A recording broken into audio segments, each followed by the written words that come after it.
The Colorado Equals Security Podcast is your local source for regional security news, local events, and interviews with key individuals in the region. Now, here are your hosts, Rob Reck and Alex Wood. Welcome to Colorado Equals Security. This is your newscast for episode 282. We're in a whole new year, Alex. We are in a whole new year. Happy 2026. Happy 2026. I think we're saying that this is the January 5th podcast. We have a unbelievably warm winter going right now, don't we? I don't think it's actually considered winter, Rob. It's Second early spring, Yeah. late fall. Yeah, I played outdoor beach volleyball at a park on Friday, the day after Christmas, and it was perfect. Like the weather couldn't have been better. I think the day that this podcast is dated, the 5th, I think it's supposed to be 70 degrees. Well, okay then. Yeah. That's weird. It is very weird. Probably not so good for our friends at the ski mountains, huh? No, I haven't been skiing yet. I really want to go, but the snow has just been so horrible that I haven't gone yet. So yeah, not good. One of my kids is skiing today as we record this, so hopefully I hear that it's better than I think it is, and I'll actually go. Is it like man-made snow then? I think a good bit of it is, yes. Yeah, you got to keep those things open somehow. And speaking of keeping them open, we have a Slack channel that people can join at any time, 24 hours a day, is open for conversation. Yes, you should keep that open all the time. And come participate. Come join our Slack channel and sign up for our mailing list at colorado-security.com. There's a little form in there. Get signed up. You'll get into the Slack, get on the mailing list, hear all the good news. If you're listening to this, it means you know how to listen to a podcast. And if you do, we'd love for you to subscribe so you get this every month and rate us so that people know how great it is. And go take as a task, go find one person who doesn't know how to listen to a podcast and teach them how to listen to your favorite podcast or us, whichever one you want. While you're at it, go tell another friend, let them know about us. And hopefully we can get more people into the Colorado Equal Security community. We would love that. Also, we have some annual sponsors. We are coming up on the end of that year of annual sponsorship, but we still want to thank them. CrowdStrike, Red Canary, and Zscaler, thank you all very much for supporting Colorado Equal Security. We appreciate you. And you know who else we appreciate? This audience that is listening to us, that supported us for the last, coming up on ending our 9th year of doing this podcast. Next month will be the end of 9 years, starting our 10th. That is pretty crazy, Rob. We didn't know what we were doing when we started this, and we still don't know what we're doing, but it's been amazing that it's lasted this long. Yeah, we're given some news. There's going to be a significant format change to Colorado Equal Security coming after next month. So next month is the end of the current format of this podcast. Yeah, and you might say, "Oh, what does that mean?" And we're not going to tell you. Well, we are going to tell you. Yeah, next month we're going to tell you. Tune in, listen in, hear what's coming for the future of this podcast. It's not going away, but it is changing, and we're excited for those changes. Yeah, it's going to be great. All right. Speaking of things we're excited about, what do we got for news here this month, Alex? So Colorado has its first treehouse hotel, which is now open. And as the article says, it's gorgeous. It is gorgeous. I, of course, was looking at the beautiful picture. I have a beautiful picture of it up right now, and it looks like this lovely cabin literally up in the trees. I feel like it's a little misleading when it calls it a treehouse. Yeah. Like, it is among the trees, but it's not built on a tree. No, and I think, I'm sure some people have seen the Treehouse Masters show where they build actual tree houses. This looks more like a tiny house they put on stilts, which is nothing wrong with that. Oh, it's gorgeous. And it looks very well appointed and beautiful, and I'd love to go stay there.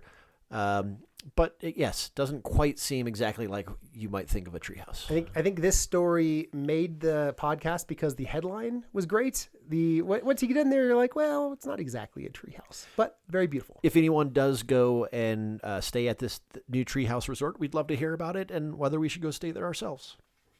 All right, next up, we've got some news about a couple local travel companies and an acquisition. Yeah, we've talked quite a bit about this over the last several months, right? Holy smokes, I'm totally blanking on the name. Inspirato. Yeah, thank you. Inspirato has been the talk of acquisition, for most of 2025, right? They are a public company that lost so much value they were almost delisted off of NASDAQ. got a new CEO. He's been working to fix things. They had one of their rivals had placed an offer to buy them. Inspirato said no. We think we're more valuable than that. But what happened after that? Yeah, and the rivals. I think that the people that started the rival company were the people that originally started Inspirato and then left and started a new company. The current CEO was going to combine the company with another of his companies to try and make things work. And anyway, eventually this other company gave a good enough offer and Inspirato accepted it. So Exclusive Resorts is a competitor who looks like they have now made an accepted offer to buy Inspirato for, was it $59 million, I think? I think that was right. $59 million, which is interesting, like a relatively low purchase price for a subscription SaaS type of a company. They had, I think, 400-ish employees. Pretty big organization for a pretty low purchase price. I'm interested to see how this goes. You know, if the combined company is able to reinvigorate and accelerate growth. Inspirato does say that they're intending that 2026 was going to be their first profitable year anyway. So maybe the future is looking brighter than it was. Yeah, I'm excited for them, and hopefully things go well for the new combined company. It sounds like the shareholders still need to technically vote, but it seems like it will get approved. So should be fine. I know they had to vote. I'm not sure if they have by now. I don't know what the deal yeah, was. I guess it depends on what this story was. What in the category of all news is local, there is some federal news that has a Colorado angle to it. President Trump has signed an executive order to bid states putting in place AI regulations. And of course, you know, we've talked multiple times about Colorado and our upcoming AI law that goes into effect of June of 26 here. Well, what does this new executive order do to Colorado's law? Yeah, I think the intent that the federal government was trying to make with signing this executive order was to prevent state AI regulations from going in place. However, the executive branch doesn't actually have that power. So this more or less instructs various other pieces of the executive branch, the attorney general and some other things like that, to essentially take action against states in areas where they feel like the state AI laws are overreaching or burdensome or things like that. Yeah, so to be really clear, this executive order doesn't directly stop, slow down, impact the Colorado's AI law, but it could change the calculus as Governor Polis had already asked a commission to look at, should we amend this law? Should we change it? What should we do before it goes into effect in June? It could certainly change the calculus of what they choose to do there. And maybe they weaken it, maybe they strengthen it, maybe they delay it again, maybe they nix it. A lot of kind of open up in the air questions about this right now.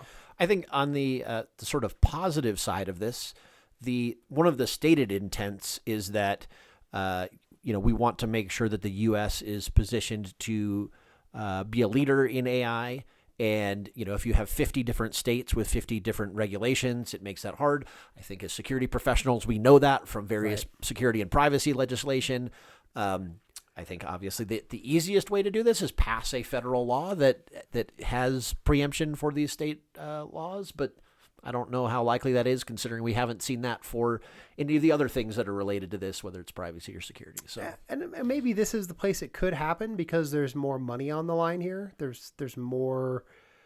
I think we talk about lobbyists as a bad thing, but it could be a positive thing here if we can get some lobbyists to get momentum on a solidified approach to AI federally. That'd be much better. It's possible. All right. Staying on the government angle, our next article is talking about the evidence sharing system that we have in Colorado for the courts and maybe some problems that there are with this system and how maybe to fix it. Yeah, really interesting. I say one of the cool things about doing this podcast is we come across stories I never would have known about this without this story. This was by the Denver Post, telling us about this evidence sharing system that the state stood up about a decade ago, 2016. Yeah. And the intention of it was that defense attorneys can make requests, to DAs to get access to all of the evidence related to a case that they are defending against. And of course, able to have a just legal system, you have to be able to share this information, this discovery both ways. So this system was stood up to make it so across the state, there are ways to share that evidence. What they've learned throughout this process is, in 2016, the volume of data, the types of data was just so much smaller than it is here a decade later. And the system is overwhelmed by the complexity of interacting with external third-party systems like Axos, the body cam system. And they gave a couple other examples of third parties that have to be interfaced with here. And the system is burdened down, and it's led to some negative results where either the defense was not provided with information on time, or some of the files were left out, and leading to some prosecutions being dropped because judges said, hey, you didn't follow the discovery rules. So the state had to let some things go. Yeah, and this article talks about a task force that was put in place, and really the output from that task force is what we're talking about here. And so that there are a number of recommendations from that task force, but so far, there's nothing that is happening or has happened to change this. But I think that there is a path forward to help make some improvements or a better system, but we'll have to see what happens based on these task force recommendations to see if it actually happens. Usually I think about the government as not having enough resources to do things well, but in this case, it seems like maybe that might not be the problem, at least from my naive read of it. They have $750,000 a year earmarked for maintaining the existing system. Yeah. And they get about $3.5 million for supporting both that and kind of developing the system and improving it per year, $3.5 million a year. So there's money there. As they identify the right way to do this, it feels like a problem that if they get the right direction, if they have a good leader in place, they should be able to execute on it with the resources they have. I hope. Let's hope. Yeah. Interesting stuff. I always appreciate getting a little more insight to our federal government. Speaking of insight, at the end of the year, Optiv released their 2025 industry threat profile. This is an annual report they put out that shows, based on different industries, what does their threat profile look like? How likely are they to be targeted? What type of attackers are going after them? What are the reasons they're going after them? So interesting stuff to take a look at based on industry. Yeah. I think you may not be surprised that this report has some of the same themes and tropes that we have seen over the years. Ransomware is obviously popular and has become probably the biggest disruptive threat that's out there. I think we've heard about this a lot, but social engineering has been a big way that that ransomware is being affected on organizations, as an initial access vector. I think that the rest of these are sort of similar to what we might have thought in the past. Last one, and this is not going to be a shock to people either, that AI is a force multiplier for these threats that are coming at us. Yeah, AI is both the best and the worst of it these days, isn't it? Yep. Anyway, good stuff from Optiv. If you are interested in seeing how your industry stacked up, go into the show notes. There's a link to their report. You can download it for free and learn everything you want to know. All right. Next up, we have a blog post from Lares talking about audit success versus operational resilience and understanding the gap. So, yeah, Andrew Heller here wrote this, and it feels a little bit more like a LinkedIn post than it does a blog post, right? Or like a blog where he had 10 minutes. It is succinct. It's succinct. Yeah, it's succinct. And it's again another theme that I think we've heard before. Just because you can pass an audit doesn't mean that your operational security is good and that you are in a good position to maintain security. Yeah, I think he does a decent job framing it, though. The reason CISOs and other security leaders are often starting with compliance is, from an outsider perspective, that's how you prove you have a program, right? Right. You prove that you've got the basics in place by having a third party come in and see you've got your policies, you've got your standards, you got your evidence. Yep, you exist. Okay, you're really here. And then he goes on to say, great, you needed to do that. But now you need to prove that your program is effective. And this is where adversarial engagements are key, is going through and actually looking for, do your controls work? Can I get past them? And I think it's an interesting perspective. Yeah, and I think it's definitely important. You want to make sure that your controls are working as effectively as they can be in the actual real world, not what the paper says. Yeah. Awesome. So we have a blog post here from Ping Identity, and I know maybe I've been kind of sleeping. I haven't thought of it quite this way before. The way that Ping talks about maybe the best way to implement AI in your security program. They specifically talk about it in your identity program. I'm just going to broaden it a little bit. And they're specifically talking about human in the loop AI and thinking through where are the places where, as you implement AI to go help make better decisions and risk engines, that you can identify, here is the place where a human can just sanity check this thing, can apply that bit of judgment to say, this is right or wrong. And I think I'm just kind of flipping on its head where we came from, which is we have analysts who you're using AI to automate some of their processes. And okay, where can I automate some of the analyst processes? This is going the other way and saying, hey, AI can do it all. Where do you want a human to be the check on it, to say, hey, is it going the right direction? Is this the result you really want? And kind of reversing your thinking about it. That's how I walked out of this article. I was actually pretty interested in what it had to say. It gave some examples that maybe I didn't think were as good as they could have been. But the concept, I think, is really strong. What do you think? No, I agree with you, Rob. And there is enough work out there that it would be very easy to just try and automate it as much as possible. But people always have reservations for that because they don't want to have things happen that they didn't expect, that they that are out of bounds, that are high risk, whatever it might be. And so this is a way to help work through that. In my mind, I was thinking also about the practicality of actually implementing this, right? Like how is it that I'm defining all of these things? It's going to take some work to figure out all sort of the edge cases that I would want to make sure that there is a human in the loop. Not to say that you couldn't do it, but I think that there are some hurdles there too. Yeah, and I think that defining those edge cases and understanding your processes better is probably the highest value work we can do. Sure. in today's world. The understanding of what you do and why you do it and why humans exist, and getting as discrete as we can on those things is probably the highest value human work today.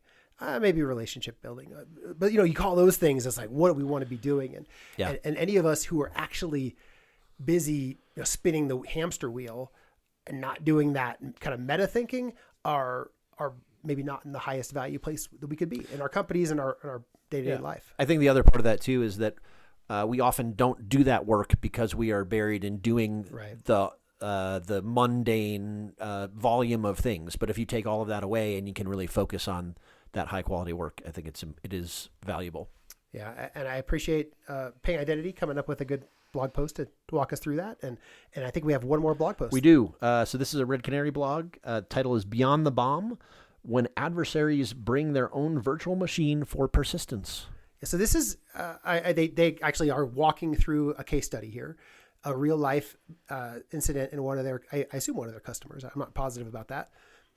Where they went through one of those, what do they call them? Email bombs? Spam bombing. Email bomb, whatever you which call it. we actually saw this at my regular employers recently, where we got overwhelmed with lots and lots of emails, spam emails that looked customized to our environment. And then immediately following that, the people who got the emails started getting phone calls saying, hey, we're IT and we want to help fix this problem. Hey, you're under an attack. Let us help you fix it. Fortunate, I'm knocking on wood here. Fortunately, nobody in my organization fell for that support trick. But man, like it's so easy to happen, right? Well, in this case, the incident that Red Canary is walking us through, someone did. They let one of the attackers access their computer under the guise of being an IT person, and they walked them through how to connect. And what the attackers did was they got on there, which is ingenious and different, was rather than directly owning the laptop of that user, they installed a new VM. And this VM allowed the attackers to get persistence on that system while they got off the phone. Yeah. Not a completely novel thing, but it's not something that has been seen as a big method for attackers in this way. And so this walks through what happened once they got that VM on the machine, the steps that they took after initial access to pivot, and how it was detected. So yeah, I read this article. I love how Red Canary, they don't just share what happened, they share all of the tools that Red Canary used during their forensics. They showed all of the actual indicators of compromise they came up with. They showed the open source intel they used, just all this information shared throughout that not only makes me better understand the attack, but makes me able to do my job better because now I have all these tools. So I appreciate Red Canary's great sharing on this blog. Good stuff. So that is the news for this month. We can jump over to events. As a reminder, we have an event calendar on the website, colorado-security.com. You can see all of the upcoming events and all of the ones that are further out, too. All right, start with January. First week, people are taking off, but starting on the 13th, ISSA Colorado Springs is kicking off their year with their January meeting in the evening. On the 14th, ISSA Denver is doing an event. CTI Revolution starts now, building a business-centric intelligence program. I think they're doing that both in the DTC and downtown. So I think there's two different places one could go. On the 23rd, ISACA Denver is hosting She Leads Tech, the 2026 Climb and Carry event. This is a 7-hour event, full day event down in the tech center. I'm actually going to be there. They're doing a bit of a hiring fair, and I'm going to come talk about some of the jobs that we have at PAX 8. So if you're going to be there, come say hi. The 23rd in the tech center. On the 24th, ISSA Colorado Springs is doing their January workshop. And last event for the month, on the 28th, ISE Squared Pikes Peak has their monthly meeting. So get out there in the evening. Good stuff. All right. Well, that is it for our events. We do have an interview, and we actually have a pretty interesting new interview this month. Yeah. So Frank Victory is interviewing more than one person in this month's interview. So it's a little bit of a different format. We've got 3 folks from the company Xactly. Matt Sharp, who's the CISO over there. Ian O'Neill, who runs legal, and Jason Godley, who is the CFO. And they're talking a little bit about how they build the program over there, how they've interacted between the different organizations to make sure security is working properly and growing and helping the business and all those kind of things. Yeah. So the way Matt put it was helping security go from a cost center to helping drive the business strategically. And I'm interested to hear how they did it. Yeah, should be good. All right, well, that's it. We'll look forward to talking to you guys next February. Thanks. Or in February. In February. Well, I mean, the next February. You're correct. This is the next one that's coming. All right, have a good one. This is Michelle Wilson, CISO at Movement Mortgage. Welcome to Colorado Equals Security for Colorado Security Professionals by Colorado Security Professionals.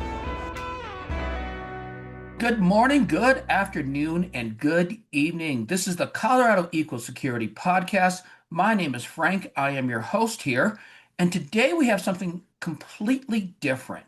We normally have a one-on-one where we talk to everybody or we talk to a single person about their history and how they get to the rest of how they got to that position as a leader, as a security leader. But today we've got something completely different. We're going to talk to 3 different people about strategy and why some of these decisions are being made. So today I have Jason Godley, right, who is our CFO of Xactly. We've got Ian O'Neill, who is our general counsel, and we got Matthew Sharp, who is the CISO for, again, Xactly. Matt and I go back a little bit from my work with the OWASP chapter as well as Colorado Equals Security, but this is the first time that I've met Ian and Jason. So, gents, how are you today? Good. Good morning. Good to be here. Good to be here. All right. For those of you that are regular listeners of the podcast, I always start with a icebreaker question. These gentlemen have not heard this before. Here we go. So here we go. All right. We're going to go ahead and start here. If the 3 of you are stuck in an elevator for, say, 3 hours, who is the one that's cracking jokes to keep the morale up? Who is immediately trying to find the technical escape hatch? And who is checking their watch and calculating the lost productivity cost? Oh shoot! I think Jason's driving the morale conversation for sure. Absolutely. He's like, I mean, like, just to give thank some you, Matt. Thank you, Matt. I'll take that. Yeah, I'll take that. Yeah. Okay. Jason has done some fantastic research actually on positive psychology and the impact on leadership, and so there's absolutely like no question in my mind that that's a Jason. The escape hatch, and what was the other one? The escape hatch and tracking the timeline when we get out of here. Yeah. Oh, dang. I don't know. That's kind of tough. I mean, Jason might also be calculating that productivity, but okay. So would we call that a split personality with them? I don't know. Possibly. I think Matt would probably jump to try to solve the problem with Ian kind of behind the scenes, like, well, maybe we should look over there. That's probably right. That sounds about right. Okay. Cool. All right. So let's get into this. Let's talk here. First subject I have is security as a business catalyst. And, we're all here about security. We all have a long history about security here or been involved with security. So we're about to talk about something here called shift left. It's been a concept within cybersecurity for years now. And of course, what it really means is instead of being a roadblock at the end, we want to be a blueprint at the beginning. But how do we get there? We've been struggling with this for, again, years, right? I mean, traditionally, security happens to the right. You build the whole thing, and right before the launch, security steps in, finds a problem, and stops the train. That's why people say security is where speed goes to die. However, of course, moving the process to the left should mean having value creation and transformation. And here's a question for you. Kind of, we'll focus a little bit on Matt here, but everyone, of course, jump in. But we often hear that security is where speed goes to die, right? Now, at Xactly, you've gone through some changes and these transformation things. And we've heard this so many different times. We've heard transformations, shift left. But what does that actually mean? What is that? And can you put that in a tangible piece of information? I mean, I guess for us, as we described the arc of the business, I believe that we have been pursuing probably 3 meaningful transformations since this crew joined Xactly. So Xactly is a longstanding, SaaS provider, but this group has been at the helm of leading the risk and security story for the last probably 3 years. And in that time period, we've seen, just like broader context, we've seen AI come to center stage. And at the same time, I think Xactly has continued to demonstrate our ability to win our unfair share of business at the enterprise. And then similarly, we've been through a financial transformation, which has brought on a handful of things. So the combination of those 3 things would be the way that I would couch it. And I think, Jason, in your words, maybe it's a go-to-market transformation, a financial transformation, or a product transformation, right? I think those are so I think those are the things that we probably have been the major storylines in the arc of the business. Jason, I don't know, maybe you want to add some context there?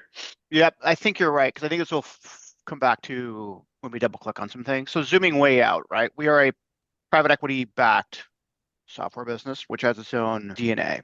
Whereas if financial sponsor or private equity firm acquires the company for a variety of reasons, that's on the clock because you're now what we call executing the value creation plan, which is identifying all the opportunities in the business, top line, bottom line, to drive, improve financial performance of the business. Okay. That could be across. Yeah, go ahead. Yes. For years, cybersecurity has been a word that makes a company's finance department see red. It's often viewed as a single lens, a necessary, expensive cost center, a big black box where money goes in, but profit never comes out. We invest in firewalls, training, compliance issues because we have to, not because we want to. But what if the narrative is fundamentally flawed? In the next section, we're going to talk about this and how security can be more than just a cost center. It can be more of an investment. So here's a question then for you. Along those lines. We've always said that security is a cost center. How do you look at it? I mean, I say this from a securities perspective, but from a CFO's perspective, can you honestly say that we are not a cost center, or are we a cost center?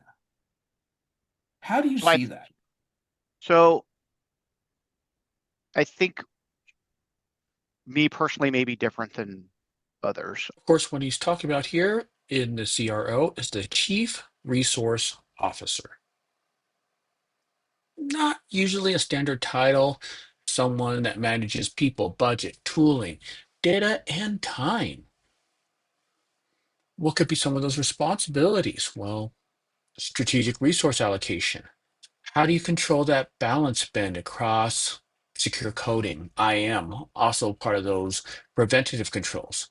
Those detective controls, logging, SIM, DNS, visibility, and even those responsive controls, IR, focus, and recovery.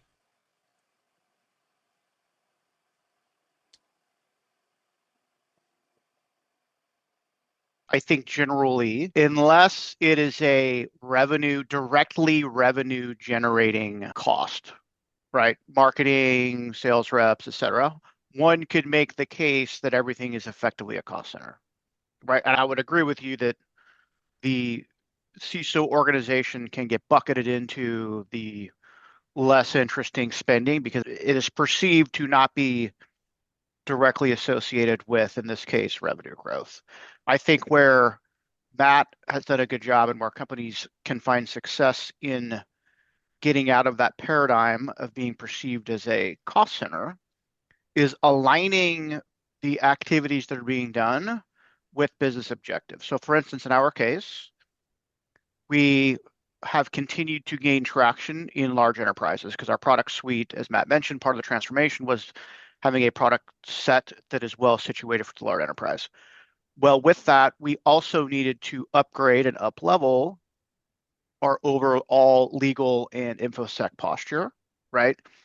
So to some degree, like my CRO is like, hey, unless we have best-in-class InfoSec, I can't put, your InfoSec org in front of a prospective, very sophisticated buyer. We need to make sure that you are not slowing deals down.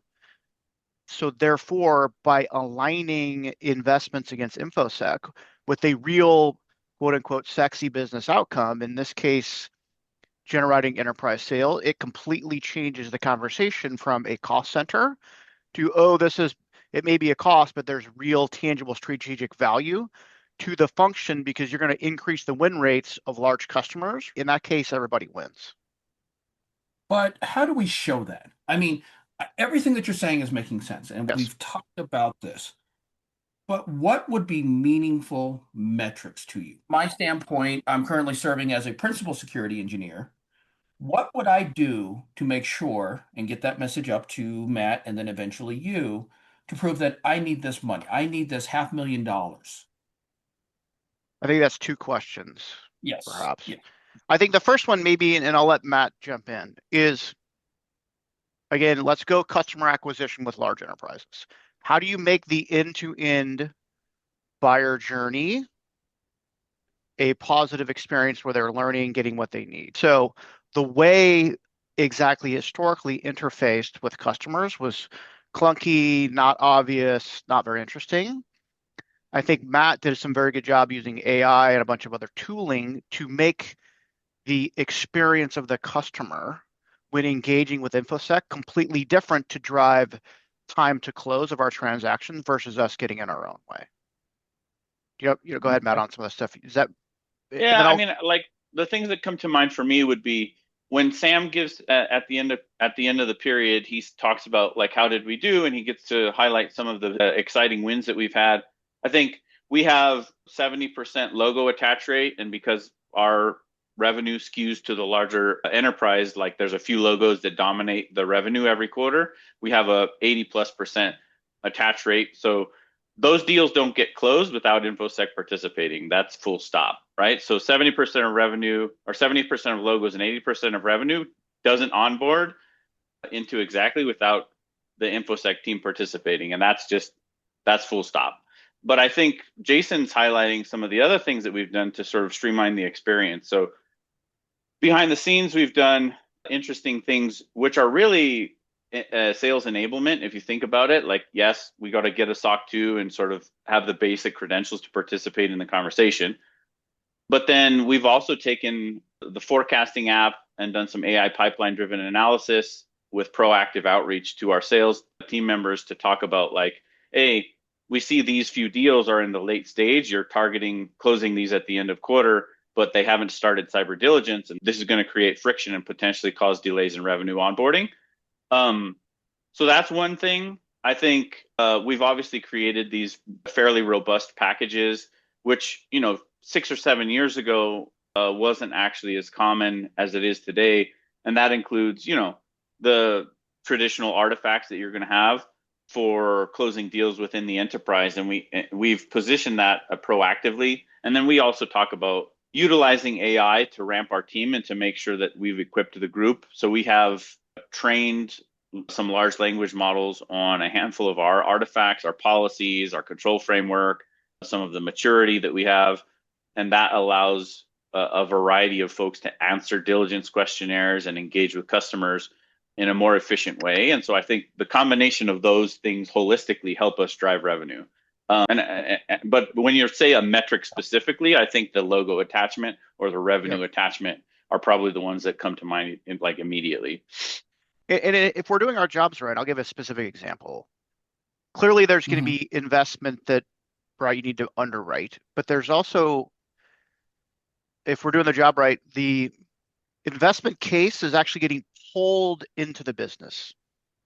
And I'll give you an example. So end of quarter, right, there's a lot of deal volume. So you need sufficient staffing, right, to enable quick response time for the sales organization to close deals. So we've had conversations like, look, is Matt's team, along with our CRO, does he have sufficient individuals at the end of quarter to accommodate those requests? In that case, the cost of not closing a very large deal is very high. So CFO is more willing to invest in people and process to ensure that business outcome occurs. Okay. So far, we've talked a lot about closing the deals and the sales cycle, but focus more on the actual security and the services, and not so much what Xactly does, but in general, how do we use that to protect? Like, for example, right, I want Splunk. We'll just throw a name out there, or a SIM in general. We're not associated with Splunk in any way. But I want some more money for Splunk, and then I need some extra tools. I need extra servers. I need to go to Matt as a principal engineer, and I say, Matt, we need this to solve this. And Matt's going to go and try his best to, Matt, how are you going to pitch that? And at the same time, to bring Ian into this conversation a little bit here, at the same time, what about that legal aspect of it? If we get breached, what role do I have as a principal security engineer to make sure that I bring that to you? Should I bring it to you? So there's a couple of questions there, right? There's two separate questions there. One around, the role of security and kind of a request in terms of justifying the purchase of Splunk in the first place. And then there's a question of if there's a breach, should it come to me? And answering those two separately. In this next section, we're going to be talking about cybersecurity through the lens of a legal counsel. The counsel views on cybersecurity are at the intersection of things like duty and care, regulatory compliance, litigation exposure, contractual obligations, and even corporate governance. I look at what, from my perspective, from the legal, the contracting, the kind of making sure that we get signatures on the dotted line and revenue in the door, and do so in a way that doesn't expose the company to risk. I look at it as security, just like compliance, is part of a product, right? And so at the end of the day, it goes to everything Jason was talking about with respect to speed to contract, and everything Matt was talking about with respect to attaching logos through confidence to contract. But from my perspective, it is a fundamental part of the product profile that security, compliance are effectively as much a part of what is being purchased by a customer in any SaaS platform in which data is involved. And obviously, there's a spectrum on which that is more or less essential based upon the nature and type of the data that they're responsible for and stewarding.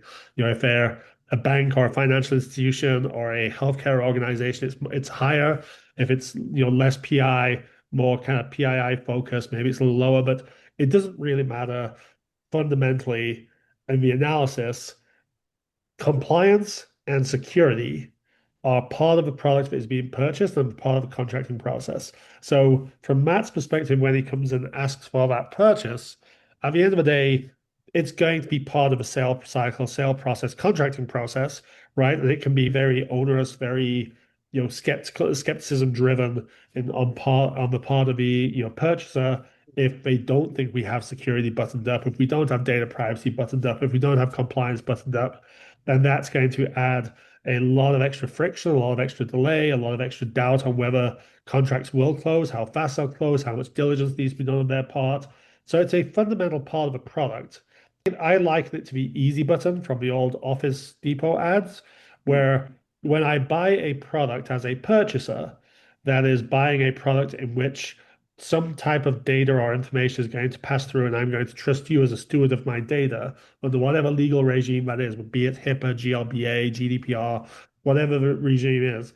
I am purchasing not just the function of whatever that SaaS platform is, in our case, incentive, performance incentive management.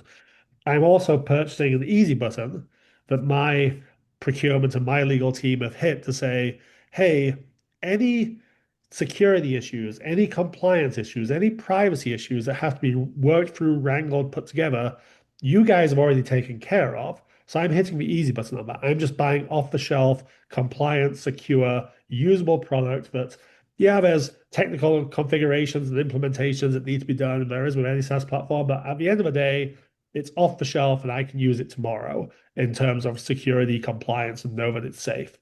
That's that. With respect to a breach, Breaches are inevitable. But what about liability? Is liability inevitable? It's not if we get breached, it's how exposed are we when it happens.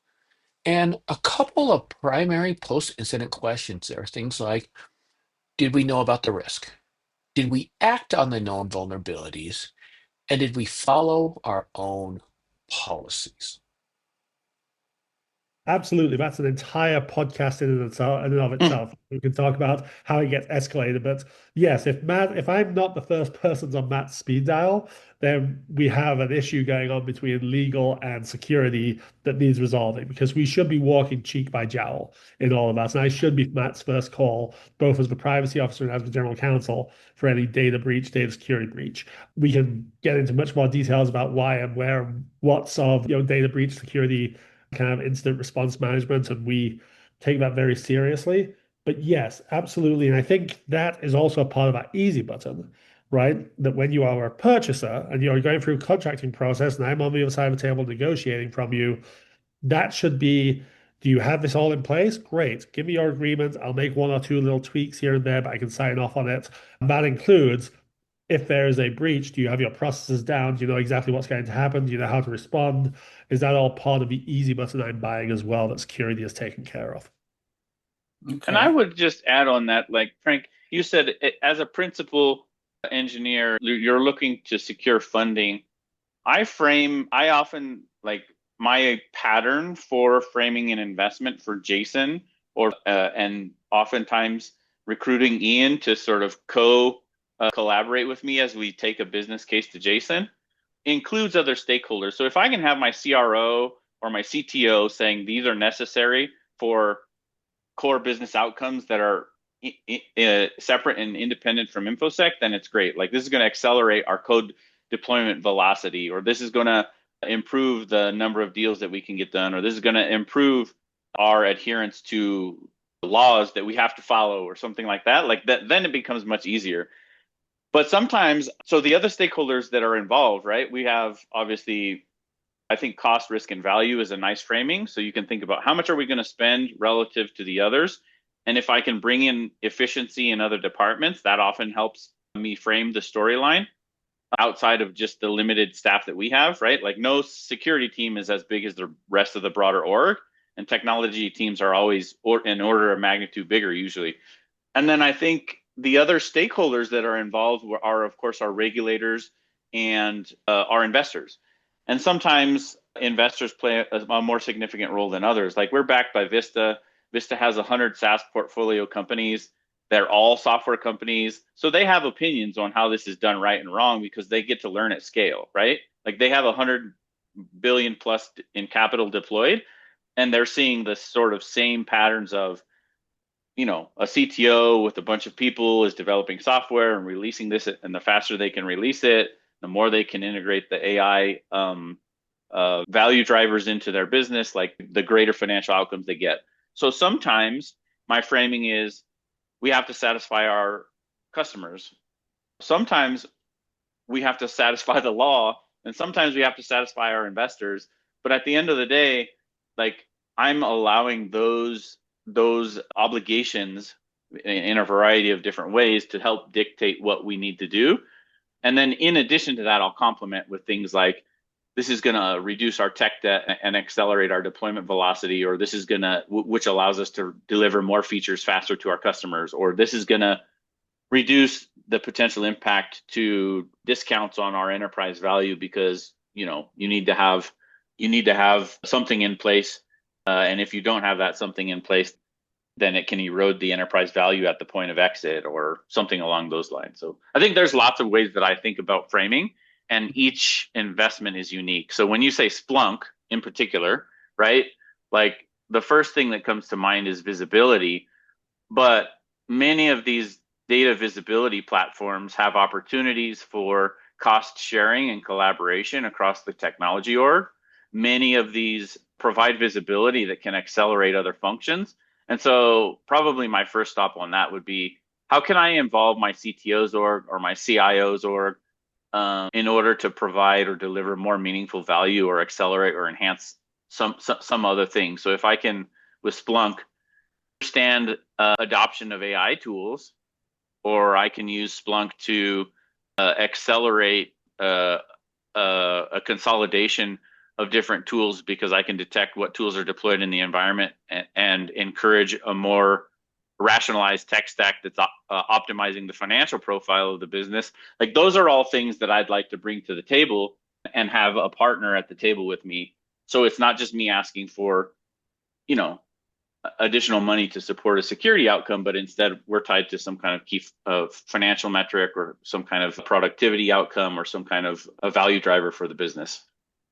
Well, okay, so and I want to throw a challenge out there. I'm currently serving as a principal. I've served as a director before, but from those statements, right, I still haven't really heard from a tech head standpoint, are we going to get Splunk? What are you going to do for me, Matt, as a tech head that is a hands-on keyboard person protecting your enterprise, whether it's at your company or a client, etc.? Are we going to get Splunk, or what do I have to do to get you to buy Splunk? And what would your expectations of me be? As a technical stakeholder in our business, or as the CISO? What role am I? In this hypothetical, what role are you having me play? Well, the role that you're currently in, the role that I know you of being in a CISO, right? Yeah. And I'm trying to give some feedback for, I guess, the more technical people in the audience here. Yeah. That is like, what we still haven't heard is, are we going to get Splunk? And what are you going to do? Are you going to give me all the money? What is the ROI, internal ROI, that I have to give you in order to get you to say yes? Because I can't just. I think, Jason, maybe you can talk about, like, you do this all day, every day, right? You have 50 people asking for money and you have to decide where to spend the money. So, like, what's your thought process on getting to that? So in this podcast, we've talked a lot about CISOs. We've talked a lot to security leaders, to big, huge figures within this industry. Now we're going to take a little bit of a shift and talk to a CFO, that's Chief Financial Officer. And this is where cybersecurity actually pays dividends. Not in more alerts, but in developer decisions that force attackers to change tactics. I think first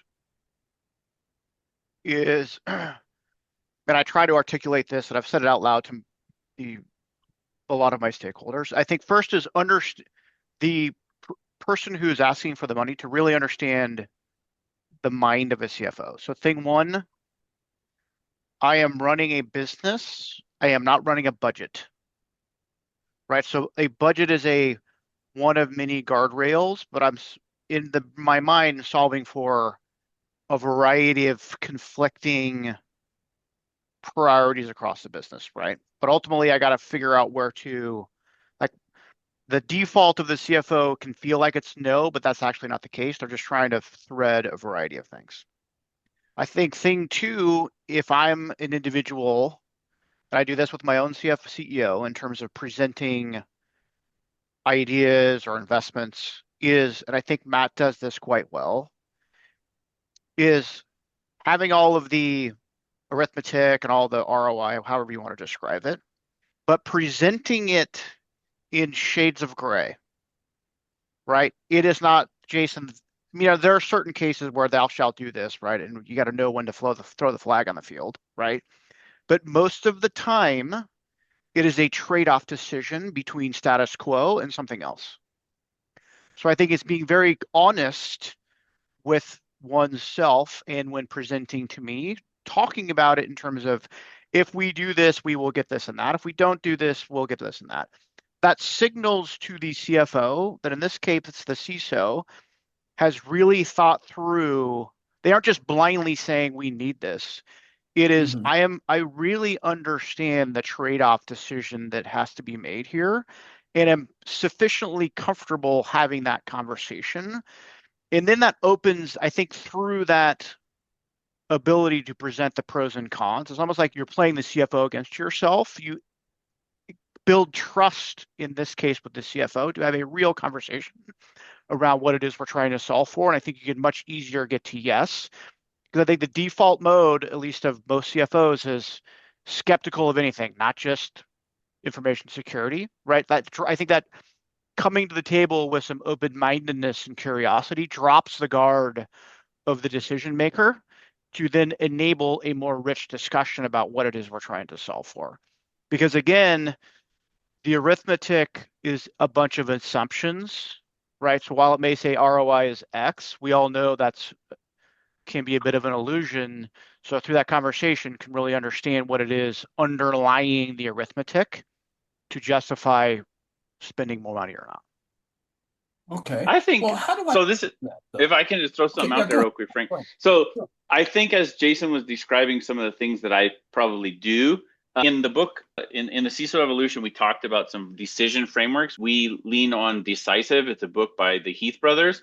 And what's cool now that we have large language models is, like, if you're framing your prompts, you can say, hey, use the warp framework from the Decisive book that the Heath brothers wrote in order to help me frame this decision. And they highlight in their framework, and I forget off the top of my head the language they use, but they highlight, like, looking for why would this not be the right answer, as sort of counterplaying this narrative. So by the time I get to Jason, I've already asked myself in a fairly meaningful and robust way, like, what are the good reasons to object to this? And then allowed the answer with my team to be, our best answer might be we don't spend this money.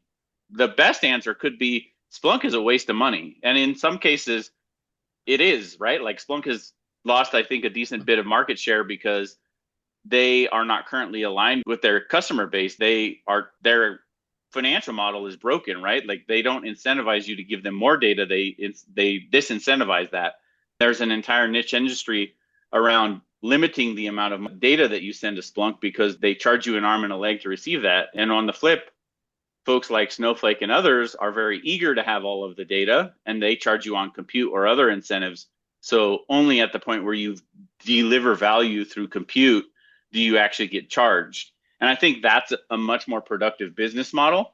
So an example would be, maybe the answer is we shouldn't spend more money on Splunk. And then if we should, like, we have to overcome some of those counter rhetorics to really be convinced, like, we hear what you're saying and those are alternatives, but in addition, we're going to get X, Y, and Z or something like that. So, yeah. Well, I mean, I currently work in risk management. I'm a principal engineer while I've had hands-on keyboard experience.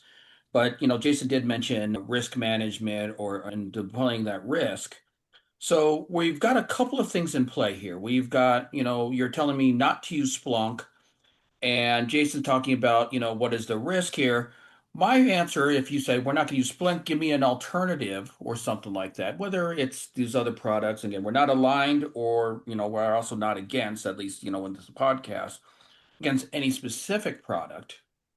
However, what would you say? I mean, when you're telling me we're not going to put more money into Splunk, my frustration back would be, and of course, since I don't work for you, Pat, I can't say this, right?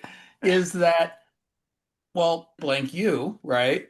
Yeah. Because we're not going to be able to stop these threats, Well, right? so it's interesting. So I just want to be clear. I think Splunk has a great technology, right? I think Splunk has done a really fantastic job. But what I was trying to present, and maybe it didn't come across, was an abstract method of thinking through the challenge of getting a particular technology, in this case, Splunk, funded. And so what I was saying is, if you make no an acceptable answer, then oftentimes you find your way to yes. But if you don't make no an acceptable answer, as you navigate the debate internally, you're ill-equipped to defend the position that you need to defend in front of your CFO. That's what I was trying to say. So I'm not saying Splunk yes or no at all. What I am saying is the pattern of preparation and considering a decision is really important to consider the alternative perspective, like the counter. And so this, again, with AI, this is another cool thing you can do is you can say, hey, play devil's advocate for me and ask me the most challenging questions that would undermine this investment. And then you can actually answer those questions with your team. And if you still get to the right outcome, then cool. Like the idea that you can't detect certain attacks that are common in the marketplace today, or the idea that you're not able to fully address the MITRE framework, or the idea, like those are all interesting things and capabilities that InfoSec wants. But as a result of having those capabilities, the real question is, what do you deliver to the business? If the only thing that you're delivering is downside risk, and you keep asking for more and more to deliver a reduction in downside risk, and like there are diminishing returns on all investments, right?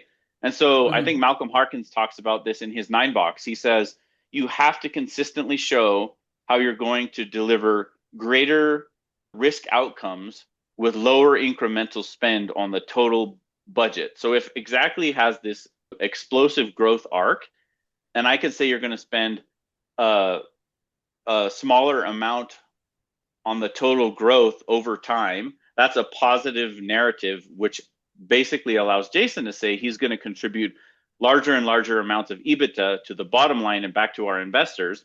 And if I can also say that we're going to accelerate the way that we deliver features to our customers, we're adding value to investors and we're adding value to customers. And then, oh, by the way, we're getting these other outcomes. So I always anchor to some of those other things. It's like, how are you going to get somebody else to say yes? More often than not, it's by letting them understand how they benefit. And then, yeah, okay, at some point you're going to say, like, we have to be able to detect all of these MITRE framework attacks, because if we don't, we're going to be in the news. And at some point, yes, you have to articulate that too, but it's always my last stop. Like we'll say, I will highlight the security value or outcome, but it's after the other elements have been there, right? So value and cost are first for me always, and then we have the conversation on risk. Okay. Well, I want to take a shift here because we've got about 20 minutes. I want to ask kind of a fired up question. So it may take us more than 20 minutes to do this, although I think we have some hard stops here. But here's the question, because we mentioned this a couple of times already. Who actually owns the risk of AI? Is it a legal issue, right, of data leakage? Is it a financial issue, or is it an actual security issue? So I have Matt. Yeah, let the I lawyer have my go first. opinion That's about a good. Yeah, well, let the lawyer go first, but I think this is, again, this is a very fired up question in here that's going to be hot on everybody's minds. It's absolutely hard. I mean, I will say this is exactly what I had in mind when I was talking about kind of the easy button and compliance as a product, right? AI is a great example of that right now, where it's a very complex and nuanced landscape with respect to liability and who is responsible and also with respect to ownership, as in who owns inputs, outputs, training models, all of that type of thing. And so there is a major shift right now to try and make all of that kind of easily figured out by somebody else in the contracting train. Customers want vendors to have it locked down. Vendors want to be able to control it, but have customers kind of agree to terms. And so it's very much a complex influx area right now where everybody is trying to, for lack of a better word, delegate or democratize that liability you're asking about and that ownership you're asking about. Ultimately, though, I believe, and this is probably my bias as the general counsel, and also, as a privacy attorney by training for the last 20 years doing privacy matter, I believe that you start working your way backwards. And the way it works backwards is right. Ultimately, with AI, it comes down to right now two large questions. It comes down to ownership and liability. On the positive side, there's the question of who owns all the wonderful things that are being produced in the AI world, whether it's a model, whether it's a, kind of creative work that's coming out, and there's copyright questions that go into that from a right of authorship and all of that type of wonderful stuff. And there's the exciting side, right? AI is creating a lot of, for lack of a better word, stuff, whether it's works of authorship, whether it's models, whether it's inputs, outputs. There's a lot of great stuff being created. And there's a lot of excitement about who can own that. And that's fundamentally a business imperative, as in, value to the business and value creation, but it's a legal question, right? Because the question of who owns what and who has rights in it and who can license it comes down to the kind of legal structure in which that works. So it has to start with legal as the analysis, trying to factor in. With respect to the dark side of AI, which is this liability question, who's going to be responsible for when things go wrong? When the sky falls in and somebody has got a data breach, somebody is being sued for a copyright infringement lawsuit, somebody has to answer to restrictions on when they can or can't use a product that they've sold because the models are included. Do we have the rights to use the data? Again, I think that is currently at this stage primarily a legal question that is a business and security imperative behind it because they drive a lot of the inputs and factors that have to go into those legal determinations, right? Who owns data and who is responsible if there is a data breach is a negotiated legal question that either will be negotiated at a national level with things like statutes, just as they were in the heady days of the dot-com bubble when we had all these same questions about who owns all the great stuff we were creating on the internet, and that led to creation of laws like the Digital Millennium Copyright Act and the Communications Decency Act, and it all kind of got sorted out that way. And we're seeing it play out that way in various states and internationally in laws like the EU AI Act, or it's a contractual issue not by statute, a legal issue not by statute, but by contract and negotiation, right? And that's where we are. I would say right now, for example, our AI addendums outnumber any other kind of contractual request by 2, 3 to 1 right now because everybody is trying to figure that out with AI addendums. Everybody has existing clients, prospective clients, vendors. There is not a day that goes by that we don't receive multiple AI addendums where everyone is trying to figure this out. So again, it's a legal question, but it is reliant upon the financial and the business imperatives that Jason is in, kind of in the weeds on day, and the security questions, and then the fourth factor, the privacy questions, right? So in terms of who owns it, I think it's joint ownership across all of those groups. In terms of who is ultimately responsible for it at this stage in the relay race, I think we're in the evolutionary step. If you imagine those steps of the monkey kind of stepping up through Darwin's trail until it ends up with the caveman walking at the end.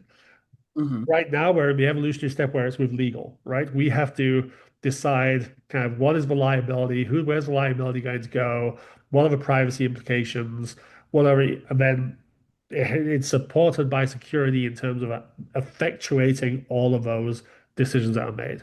If we make a decision, as a group that, hey, the ownership of AI data belongs to this person here, this company here, and it can be used for this purpose here, then it's going to be security's obligation to execute and make sure and enforce and be the policeman to make sure that data goes where it's supposed to go. But the data that has been promised won't be used to train models doesn't leak into a model. I feel like we have a really interesting conversation or story that we could actually share that's very prominent on the AI front, right? So we have agents released in market today. We have AI embedded in our product.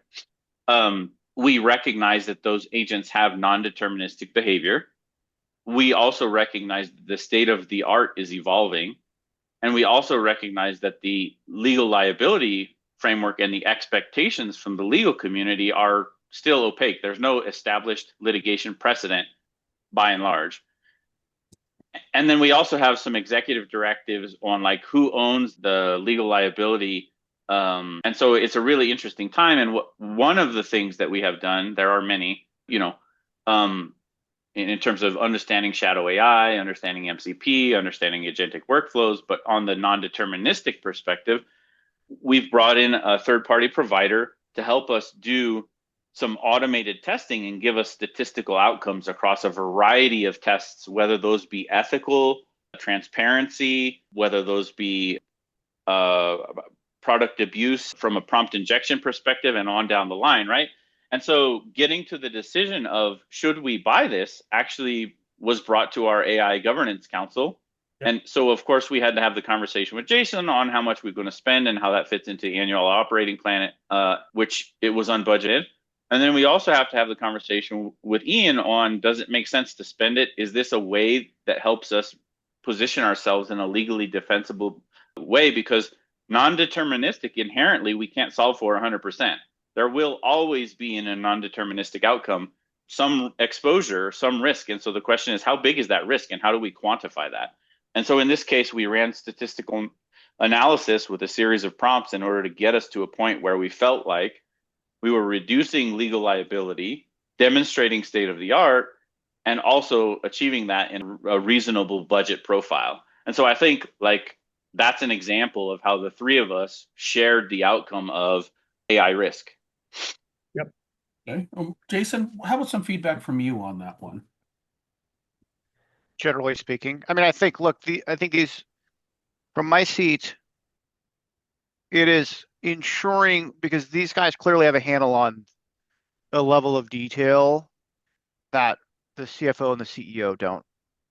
We need to have a general understanding, but the specifics, like we have too much going on, right? So I think from my seat, ultimate, when you ask who's responsible for this, who's the ultimate owner, I went to it's the CEO who is on the hook for this, right? That has been delegated to me by virtue of having Matt, Ian on my team, right? But we have other stakeholders in the company who are outside my quote unquote chain of command, product engineering, right? So my job then through that delegated ownership from the CEO to me is to ensure we have a overall mechanism of governance to ensure that we are collectively elevating our awareness of all of the risks and landmines that exist, and then understand how to best mitigate those risks in the context of the resources that we have. In parallel, that's like the technical side of it. I think we also have effectively XMOS. Is that what you exactly management operating system, or is it? Yeah, okay. In part. So I think it's like we have our InfoSec, we have our governance committee around AI and InfoSec, right? I think separately, organizational health, which is, do we have alignment and accountability and trust within the organization? We spent a lot of time, in fact, I was at an offsite this week, around building just human-to-human trust, right? Because with trust, you can then engage in healthy conflict to get to the right outcome. So we as a company focus there, and Matt and Ian know on our team spent a lot of time to make sure that we are building trust. So we are having, right, again, there's always conflicting priorities. When we are having these conversations, it's coming from a place of A, we trust each other. B, we are looking out for the best interest of the business. Matt's not looking out for Matt, Ian's not looking out for Ian, the head of engineering is not looking out for head of engineering. We have built a culture and a governance structure that together result in getting to the best of our abilities to solve for the right outcome. Well, and kind of on that lines here, I'm going to shift a little bit here. Well, actually, I do want to go back and talk about how do you build human-to-human trust? I mean, we say it all the time, and we talk about team building, and you're doing offsite. Is that really effective? Do you? I mean, I think you have to be. I mean, I could talk for hours on this, so thank you for the softball. Look, I think there's a variety of discussion mechanisms to build trust. There's what's called the long version, which is progressively doing what you say you're going to do, right? So over time, you are building right? That connective tissue that you're eventually, because I know Matt's going to do what he's going to do, and he's done it 100 times. But that takes a long time. The fastest way to build trust is through vulnerability, right? In other words, exposing things about yourself, right? That could lead to people thinking you're weird or funny or not smart or whatever it is, right? So there are very practical tools that you can do in team building exercises to enable individuals in a safe environment to be vulnerable. That is proven to be the quickest way for teams to build trust. And then certainly that is augmented by the continuing to do what you say you're going to do, and collectively you get to the right place. Well, let me give you a counterpoint here, Please. right? And give you a counterpoint, especially, coming up from me with a tech head. I think I'm the odd person out by being a bit outgoing. Most of the people that are in this industry, in the cybersecurity industry, are introverts. Sure. They don't want to talk to people. We don't want to show our vulnerability. We don't want to show that weakness. So I think that that's the job of the manager to mirror that behavior. Because my experience has been at which point somebody on my team has seen that, hey, you know what, I have no idea what the answer to that question is. Or yes, my personal experience is I totally fumbled on these 3 things in my career. Thank you for sharing that story. Or the leader has to expose their own vulnerabilities over time. And I have found that over time, it enables an environment for those on my team to then find themselves doing the same thing. So essentially, it's falling on Matt's shoulders in this case, right? Matt, I'm your tech head. I don't want to talk to you. I mean, even if we bring back the conversation to Splunk, my answer is blank, right? What do I have to do to get this blank tool, right? And your part is, of course, again, as a tech head, I don't really want to talk to you, right? I want to sit at my keyboard, I want to put my hoodie on, and I don't want to talk to you at all, right? But you know that you need me and I need you. How do you encourage me to get, the information you need so that you can deliver it to Jason and Ian in a format that will get them to say yes, right? While going back to what you were saying earlier about, expect to say no. Yeah, I mean, I think so Jason highlighted his theory on building trust. I always go back to Stephen Covey's book on the speed of trust, and they have concentric circles in the model of building trust, and they talk about 4 C's. So Jason talked about in other frames do say, but I think there's also competence, right? Like just because you've consistently done the things that you say you're going to do, if you're not an eye surgeon, I'm not going to let you do surgery on my eyeballs, right? Like you got to have the competence. So in addition to that, you have there are a couple of others, and I think there's the nice framework on speed of trust highlights their 4 C's. And so without getting into that, I think that's the frame that I use. And you can do a meaningful analysis to know where you're at on the journey in terms of building these concentric rings of trust. And so from my perspective, I like to take an individual or a scenario and run it through that framework and understand where I'm at. And then once I know where I'm at, I can think about what are the next steps, right? So if I have a technical stakeholder, a person on my team in particular, and we need to build some trust, the first thing they need to know from me is that we have alignment on the outcome that they're attempting to achieve. So if what you're trying to achieve is buy Splunk, the questions underneath that have to be the whys. And then if we can agree on the whys, right, then I become your advocate, right? And so then the next piece is, how do we collaborate and sell this? And I might say, hey, I don't think that we can get this past Jason because of these counter points, and we need to bring other stakeholders in, or we need to bolster the business case to the point where we can say yes. And oftentimes, I think what happens in that process is you're forced to explore alternatives. And so, so I think your question is, how do we get to a decision and how do you engage? I turn it into not necessarily about you being vulnerable, but instead about how can I enable and help? And I think that transition, generally people, it doesn't matter how introverted or not you are, if you believe that somebody is trying to advocate on your behalf for an outcome that you strongly desire, you're going to go along with them on that journey, right? And so I think having that genuine intent in the back of my mind will be there. And I may disagree with your decision that we need to do a thing, but I believe that if we go through that journey of the decision together, you will rationally decide. If I've done a good job hiring people, right? Like, you're a smart technical guy, Frank, so I know that you would decide the right outcome along that journey. And I don't have to say, Frank, I'm going to challenge you, or we're going to participate in some kind of Socratic conversation in order for me to ultimately reveal to you that what you're advocating for isn't actually the best decision in the business.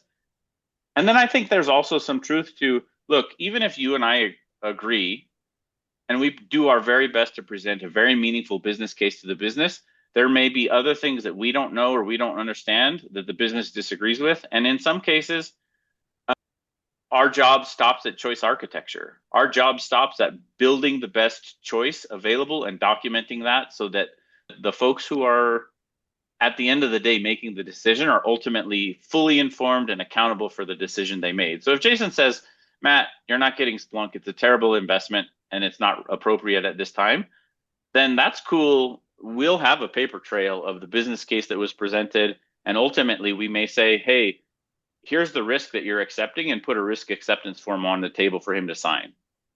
And if we've done that, like if we've done all of that, I find that my technical stakeholders will say, look, we presented it, the business did not agree. And at some point you may say, look, the business is accepting wild and crazy, stupid risks. This is not the place for us. Like, InfoSec is not valued here. And I would encourage those people to go find a better job where their talents and skills are going to be utilized, right? I think, but I think you have to do the diligence to get to that point. I don't think that that's the first stop. Like, hey, they're not listening, pull the parachute, we're out of here. Like, that's not the decision-making process. How does that fall into a legal standpoint? I mean, you mentioned here's accepting the risk from a CFO standpoint. And, from a risk management, we say this all the time. But now that I actually have a general counsel in front of me, what does that actually mean? Give me some feedback on that one, Ian.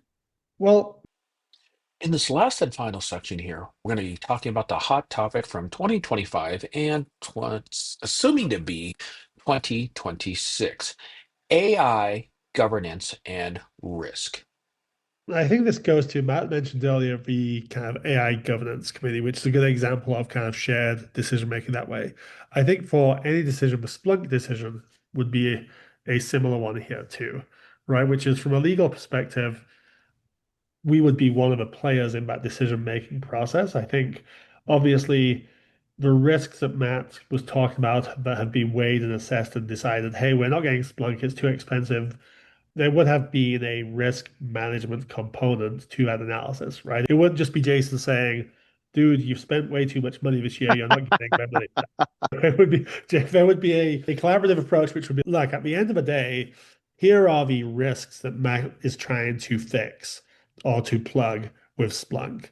Here's the liability issues. Here's the risk issues. Here's our legal obligations and privacy obligations and risk obligations that we owe contractually. We owe the statutes. We owe the whatever is the applicable duty of care.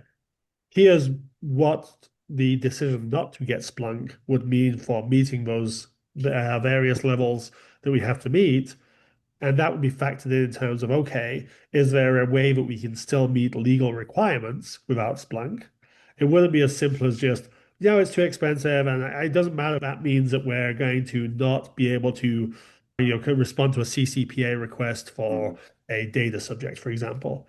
It would be, okay, we still have to meet all of the legal requirements. So that decision to say based no would have been, kind of predicated upon, from a legal perspective, can we say no and still be in compliance with our obligations? And, the decision to say, is there a better way to do it? Is there an alternative way to do it? Matt, if we don't get Splunk for you, how are you going to meet these 5 different obligations? How are you going to be able to respond to a CCPA request for somebody to change their data that's contained in our system, for example? all of that would have been factored in. So I think it's a lot more intertwined than as simple as Matt would have gone to Jason and said, I want this, here's my security reasons. And Matt and Jason says, no, it's not worth it, we're not going to do it. There would have been legal consultation, there would be my consultation with the privacy function as well. There would be the stakeholders in terms of who Matt was addressing the various, the sales team, the commercial team on, is this going to be the best way for the client, for the customers? Is it going to, all of that would have been taken place in some kind of larger governance collaborative process. I mean, usually the consulting version of this is called pre-wiring. I know what Jason's going to say by the time I get something on his desk. And I often don't put something on his desk that he's going to say no to because I already know the answer. Right. So I think, and so I think the hardest conversation, if I'm just thinking about the last few years, Jason, the hardest conversations that we have had, I feel like the prominent statement that comes out of your mind, out of your mouth is, Matt, we need to land on the right side of history here, or some variant of that. Can you talk about just talk about it's not an open and closed case. There's some ambiguity here, and we want to make sure that can you talk about the way that you think about that? I think that would be interesting. And then I think, Frank, the fact that Ian has general counsel is awesome, but he served as the lead of a privacy practice for one of the major law firms. And so, I don't have to educate Ian on privacy law, which is different than interactions that many CISOs have with general counsels, right? So I gain that benefit. I show up and Ian already knows the answers. I don't have to educate him on possible concerns and encourage him to do research on case law and other things. He already knows that and he's lived it firsthand. So, but Jason, the history thing, I think that this is one of the reasons that I like reporting to you as a CFO is because of this, your strong bias towards integrity and the history filter. I mean, I think you're right. I mean, I think, yes, the statement seems self-evident, but it's also a bit nuanced. It's, yes, we want to do the right thing, but the right side of history is open for definition, right? So it introduces the notion that there is judgment involved, there's assumptions involved, and what does it mean to be on the right side of history? The line in the sand is we want to get there, the integrity piece, but how we get there in the definitions and assumptions about what the right side of history is where we have a very healthy conversation. Okay. Well, I mean, I think we can continue this conversation for probably the next 3 or 4 days. We definitely don't have that time. Are there any final thoughts to this? Any final pieces? Anything else that you might want to add? I mean, my thought on I think traditionally the Colorado Equal Security podcast for this section has been focused on leader journeys. And at the end of the day, I think the reason that what I sold to Jason and to Ian for coming on this podcast, because I think this is pretty abnormal. I don't think that having a CFO and a general counsel and a CISO on a podcast is a very common thing for you guys, was how can we add to the community? What is our net contribution to the community? And how can we use this as an opportunity, sure, to expose that Xactly is a great product and whatever, but also just as a very selfless attempt at contributing to the greater community. Colorado Equal Security is a foundation that has created Colorado as one of the strongest security hubs in the country, in the world. You could make the argument, right? We had some of the early meaningful laws passed inside of our state.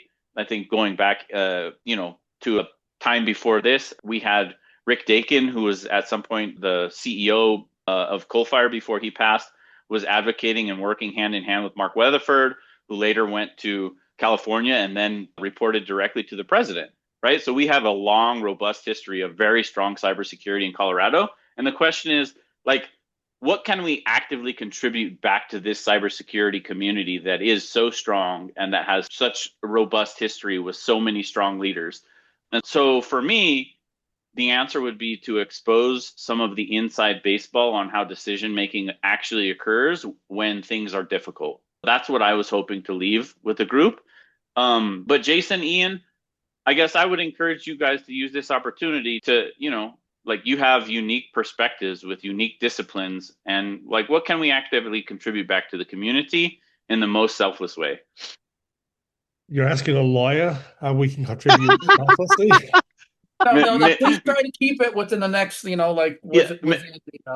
maybe levity. Maybe, no, I mean, I think part of, I've spent 20 years now in Denver specifically as a privacy and technology attorney. I spent the first 15 years at law firms doing it for hundreds of clients. So the breadth of one of the things that I think is always essential and always a great message out there is the degree of, and I think even you reflected it by the choice of who you had on this podcast, Matt, and not just having kind of a security leader on, the degree in which collaboration between the compliance, security, finance, privacy groups really is essential, because one of the worst possible kind of things that happens is siloing and fragmentation, and the amount of data breaches, the amount of data responses that I have managed for various clients over the course of my career that have been caused by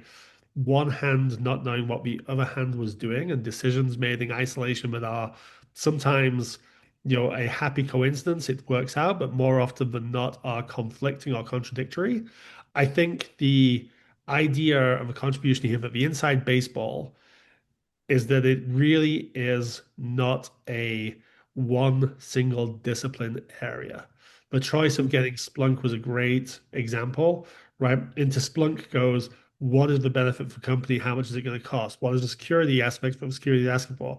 What compliance needs is that going to help us meet? And will it help us meet all the compliance needs, or should we look at a different avenue? What are contracting implications with respect to, now we've got to tell everybody that we take their data, that Splunk is a sub-processor, is that going to cause it? All of these things are very interdisciplinary.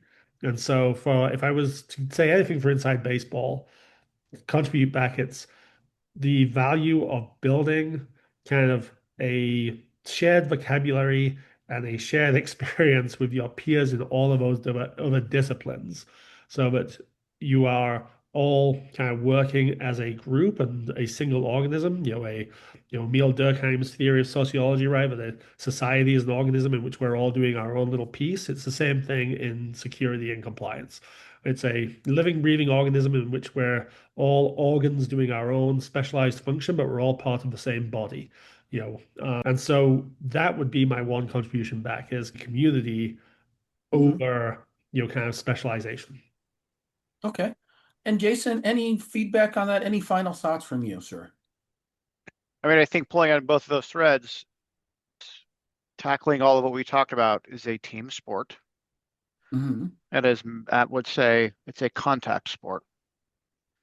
But I think what that means is, from a contact perspective, it's in the team that we are working, is to have, because we're going to have internal debates and discussions to get to the right outcome, is having some compassion and grace for the individuals and the process.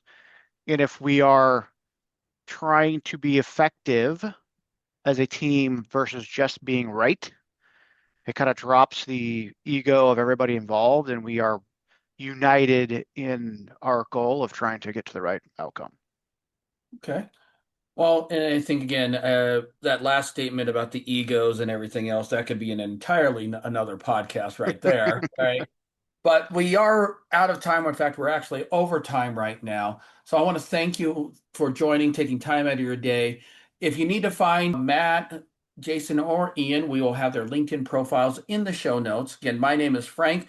I am now the president of the Denver chapter of OWASP, and of course, the hosting up this podcast. We did talk about community events. It's not posted yet. Neither one are officially posted yet, but we will have a community meetup on January 21st at our usual spot in Dave & Buster's. We will have a sponsor out there. We're going to be playing the Backdoors and Breaches game, right, for incident response. And of course, I can't leave this podcast without promoting Snowfrock, the Denver OWASP Snowfrock. We're going a little bit later this year, but we are going to do a 2-day conference with April 16th and April 17th with Tanya Janke as our keynote speaker. I hope to see everyone there. Again, gentlemen, thank you for your time. I appreciate it, and have a great day. Thank you. the Colorado security scene at colorado-security.com, where you can see information about local security groups, a calendar of upcoming security events, and learn more about Colorado equals security. Reach out to Alex and Rob by emailing info@colorado-security.com. Until next time, remember, Colorado equals security.